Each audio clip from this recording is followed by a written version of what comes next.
Belajar dari kasus si kelima Hakim, kami tidak mau lagi hanya sekedar tanda tangan.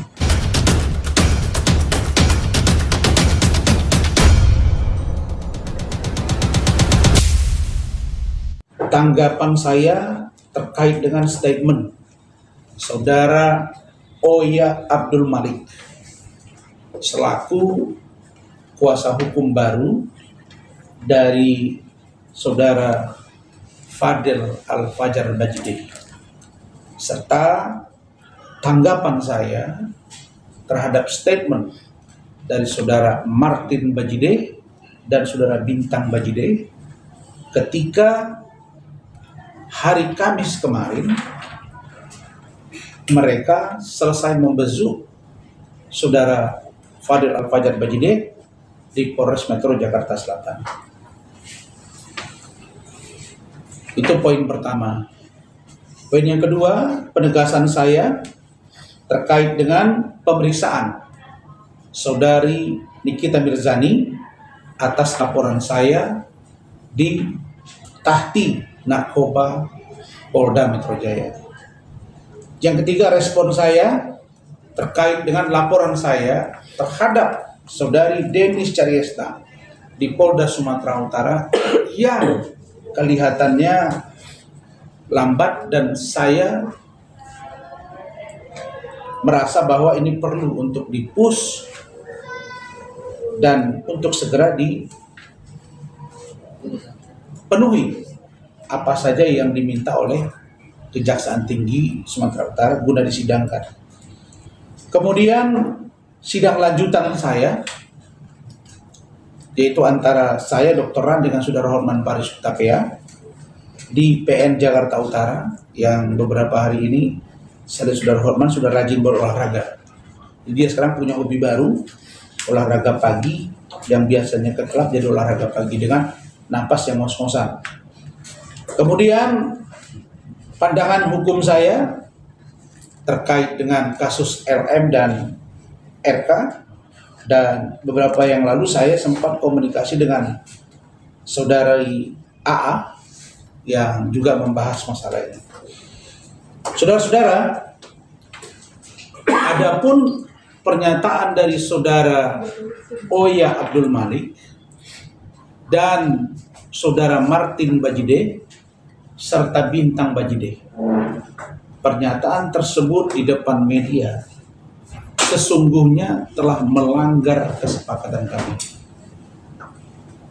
Ya, sudah melanggar kesepakatan yang telah dibuat, dan itu juga sudah dibuat dalam bentuk video. Jadi teman-teman semua, supaya kalian tahu bahwa saya itu sebelum berangkat ke Malaysia, ke Kuala Lumpur dengan keluarga jumlah rombongan 11 orang, itu berangkat tanggal 28 Maret 2025. 25 Maret, 26 Maret, 27 Maret. 3 malam berturut-turut Pak Umar, Martin, Bintang. Itu tanpa saya tahu, tiba-tiba mereka sudah ada di depan rumah saya. Ini faktanya, begitu ya. Dan ini dilaporkan oleh ajudan ke saya, Rizky. Pak, saya baru diinfo oleh security dan juga Pak Martin, katanya Pak Martin dan Pak Umar ada di rumah. Saya itu hampir setiap malam pulangnya larut karena ada pekerjaan. Dan saya beritahu kepada Rizky selaku ajudan, tolong beritahu Martin agar menunggu saya.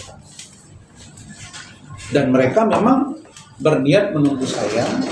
Dan di pertemuan pertama tanggal 25 Maret, mereka bertemu saya lebih kurang jam 23.30. Jadi setengah 12 malam baru saya sampai rumah. Mereka saya persilakan masuk, seperti biasa minum teh dulu. Kemudian mereka juga ada bawa kue-kue ya kalau saya nggak salah. Terus saya dengan Ibu Ade, dengan ajudan dan semua tim yang ada di situ menyaksikan. Di situ mereka menyampaikan tentang adanya beberapa pengacara yang menawarkan diri. Ini poinnya. Beberapa pengacara yang menawarkan diri untuk membantu Fadel. Jadi bukan mau cabut kuasa dari saya. Beberapa pengacara menawarkan diri. Dan kata-kata ini tidak saja disampaikan tanggal 25 Maret 2025 itu, tapi juga ketika saya juga sudah memegang kasus Fadel dan begitu viral. Karena itulah ketika pertama kali mereka datang ke rumah saya, menangis, Ibu Titin juga ikut menangis, Pak Umar juga, Martin, Bintang, Fadel, plus 5 pengacara yang lama yang bergabung ke kantor saya, itu sudah kita wanti-wanti dan kita sudah punya SOP sendiri sekarang.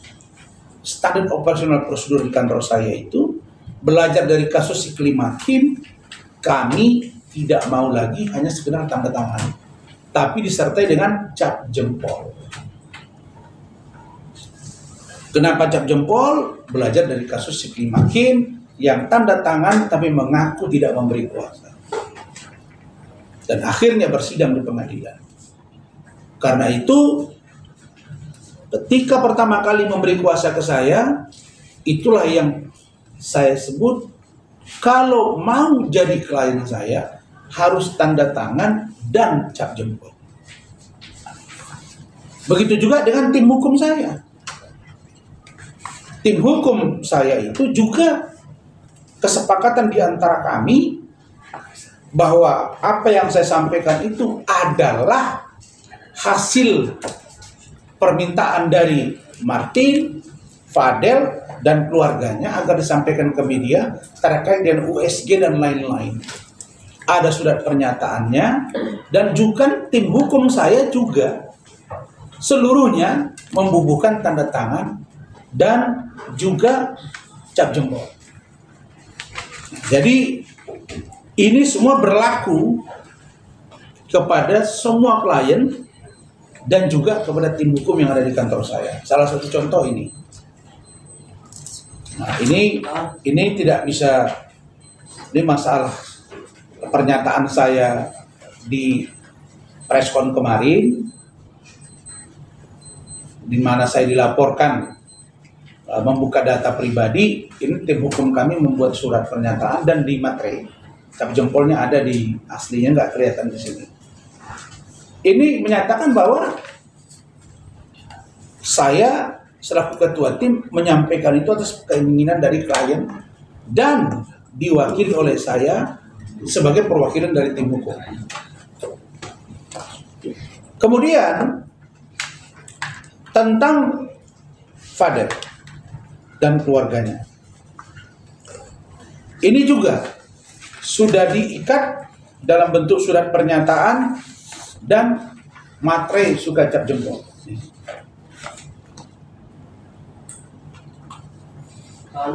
Jadi ini nggak bisa lagi dianggap main-main gitu. Materai dan cap jempol. Nah, artinya kalau ini dibawa ke cek lab ya ketahuan, nggak mungkin jempolnya dipotong. Begitu juga dengan surat kronologi singkat duduk permasalahan oleh Fadel, yang dimana poinnya dia mengatakan tidak pernah melakukan hubungan badan dengan Loli, tidak pernah menjuru dan atau mengetahui perbuatan aborsi. Ini juga materai dan cap jempol.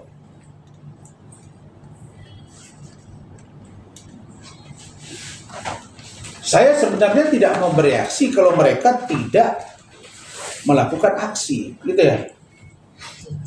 Nah, dan itu adalah kesepakatan. Nah, jadi yang ditunjukkan kepada media kemarin oleh Martin dan Bintang ini dia. Ini tanda tangan saya, ini yang ngetik anak saya Khalif, karena saya buru-buru dan Rahmat sudah berangkat ke Medan urusan pernikahan. Di dalam surat penarikan diri ini saya beri judul begini, surat penarikan diri. Saya yang bertantangan di bawah ini nama Dr. Haji Ma'arif Nasution, SHG MA PhD, alamat Jalan Montong Teras 99G Ciganjur, Jakarta Selatan, DKI Jakarta. Pekerjaan pengacara, dengan ini menarik diri secara kuasa hukum, bukan dari. Ini kalau mereka tafsirkan terminologi bahasa, kalimatnya bukan dari, tapi secara kuasa hukum. Kalau secara artinya masih bisa berbicara. Kalau dari artinya kalimatnya itu sudah benar-benar dilepas. Dengan ini menarik diri secara kuasa hukum Saudara Fadel Al-Fajar Bajideh terkait kasus LP Saudari Nikita Mirzani dengan catatan surat penarikan diri ini tidak boleh diekspos ke media dan apapun. Ya, ada di sini, tidak boleh diekspos. Karena Pak Umar mengatakan bahwa yang akan membantu ini orangnya nggak mau masuk ke media, begitu ya? Dia hanya akan bekerja, begitu kan? Bekerja di balik layar, tidak mau, dan kami juga nggak mau Bang Rasmat melepaskan begitu saja.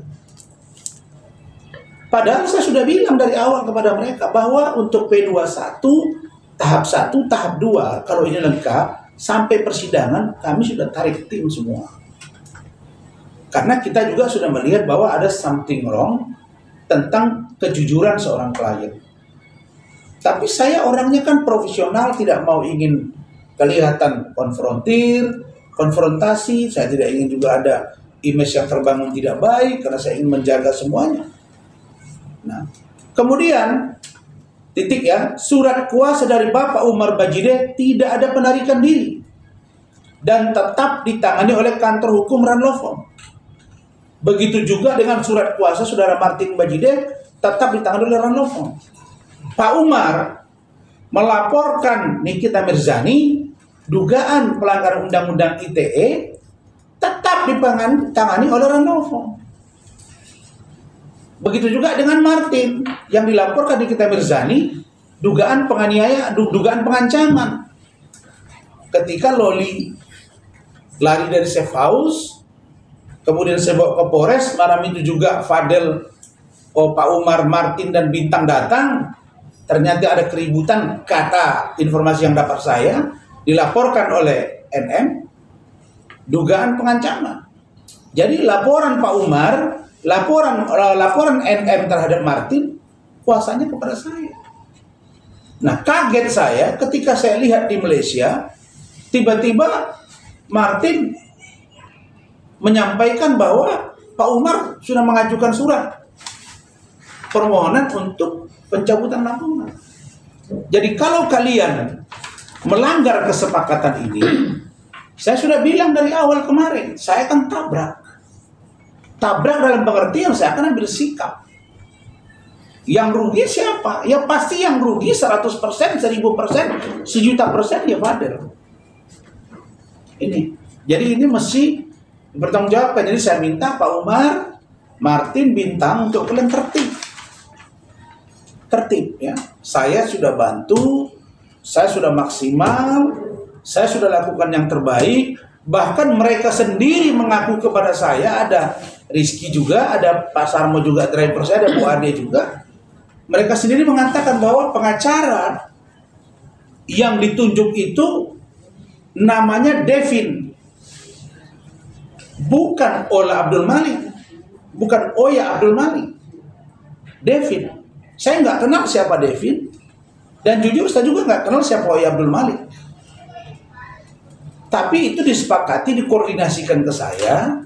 Kemudian saya beritahu nanti kalau misalnya sudah diganti, maaf dalam tanda kutip saya buat surat penarikan ya sudah, supaya benar-benar dibantu. Oh iya, Bang Rasman, mumpung ini belum Lebaran, Itu katanya akan dihentikan di SP3, minimal ditangguhkan.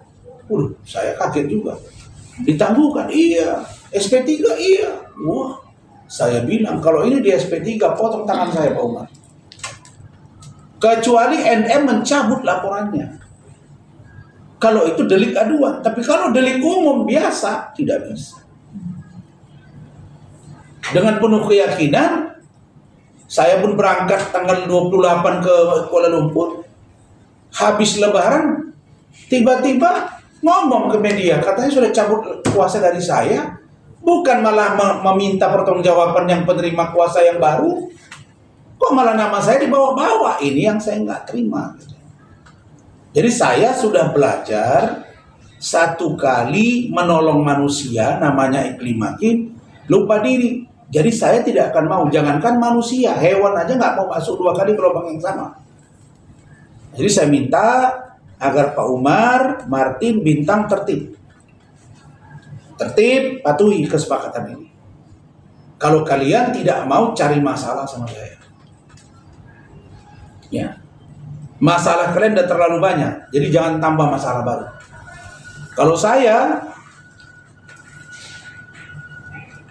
Kalau harga diri saya direndahkan, saya pasti akan melakukan perlawanan.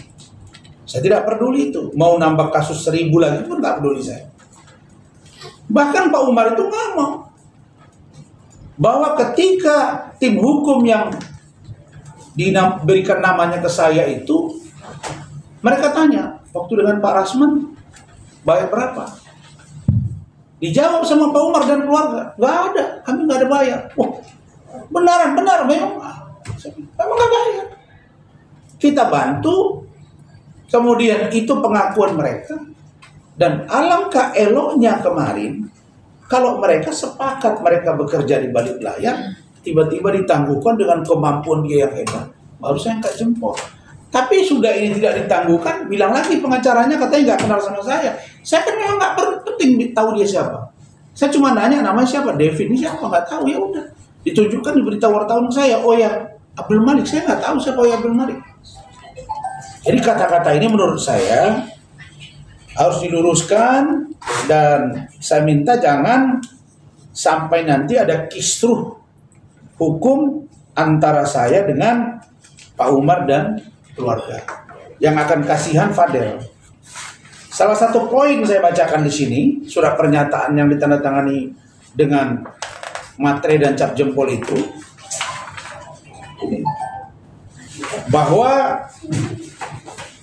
bahwa keluarga besar Fadel Bajide meminta kepada Bapak Razman Arif Nasution untuk membantu seluruh masalah hukum yang terjadi. Yang apabila ada keterangan yang kami sampaikan tidak benar, maka kami siap dituntut secara pidana maupun perdata. Dan demikian pernah kami perbuat dengan penuh rasa bertanggung dan tanpa ada paksaan pihak manapun. Jadi sampai kapanpun tidak ada pencabutan. Tiba-tiba saya sudah mau, dan saya bahkan sudah didesak oleh wartawan berkali-kali untuk kapan mengundurkan diri. Momentumnya sudah ada sebenarnya. Tapi saya bilang waktu saya tunggu satu lagi, dan keluarga saya mendesak, anak saya mendesak agar dilepaskan. Saya masih profesional karena pengacara yang lama, kalau kalian lihat ada Guy, ada Rangga, ada Bangkit, ada Adik, ada Ando, ada Raya perempuan, itu udah nggak ada lagi. Tidak mau lagi. Jadi hanya saya dengan Rahmat, terus tim saya Rahmat Rizky dan Wafi yang tetap membantu. Terus saya tambahkan Pak Lecumanan, saya tambahkan Bu Ida Neti, terus saya tambahkan Dolin Simboro untuk supaya ini terbantu. Jadi jangan nanti orang melihat bahwa seolah-olah Rasman lagi-lagi kliennya mencabut kuasa. Enggak enak judulnya, bos. Padahal saya sudah dari awal mau meninggalkan mereka, tapi saya punya rasa, punya hati.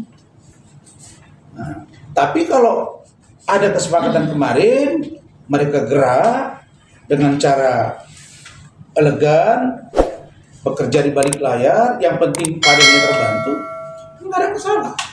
Sehingga judul-judul media pun tidak lagi ramai seperti ini. Jadi itu urusan Fadel.